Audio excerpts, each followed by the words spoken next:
सभी श्रोताओं का श्री रामचरितमानस में हार्दिक स्वागत, अभिनंदन। आज श्री रामचरितमानस के बालकांड के दोहा नंबर 153 और 154 की संपूर्ण व्याख्या आप सभी के सामने प्रस्तुत है। बढ़ते हैं दोहे की तरफ। जब प्रताप रवि भयो निप, फिरी दोहाई देश, प्रजापाल अति वेद विधि, कतहु नहीं अखिलेश। जब प्रताप भानु राजा हुआ, देश में उसकी दुहाई फिर गई। वह वेद में बताई हुई विधि के अनुसार उत्तम रीति से प्रजा का पालन करने लगा। उसके राज्य में पाप का कहीं लेस भी नहीं रह गया। निपहित कारक सचिव सयाना, नाम धर्म रुचि शुक्र समाना, सचिव सयान बंधु बल बीरा, आप प्रताप पुंज रन धीरा।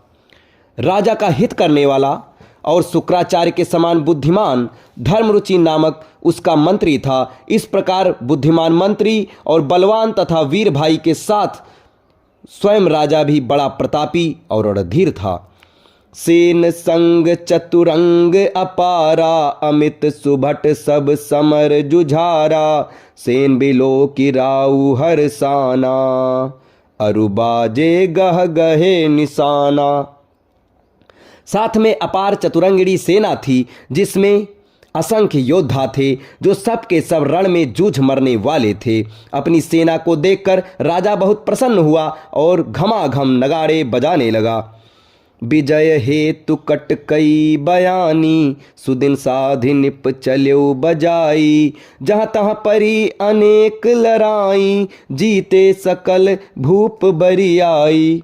दिग्विजय के लिए सेना सजाकर वह राजा शुभ दिन साध कर और डंका बजाकर चला। जहां तहां बहुत सी लड़ाइयां हुई, उसने सब राजाओं को बलपूर्वक जीत लिया।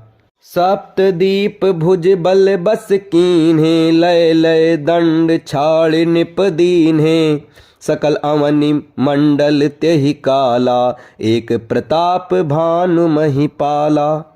अपनी भुजाओं के बल से उसने सातों द्वीपों को वश में कर लिया और राजाओं से दंड कर लेकर उन्हें छोड़ दिया। संपूर्ण पृथ्वी मंडल का उस समय प्रताप भानु ही एकमात्र चक्रवर्ती राजा था। स्वबस विश्व करि बाहुबल, निजपुर कीन्ह प्रवेश, अरथ धर्म कामादि सुख, सेवई समय नरेश। संसार भर को अपनी भुजाओं के बल से वश में करके राजा ने अपने नगर में प्रवेश किया। राजा धर्म, अर्थ,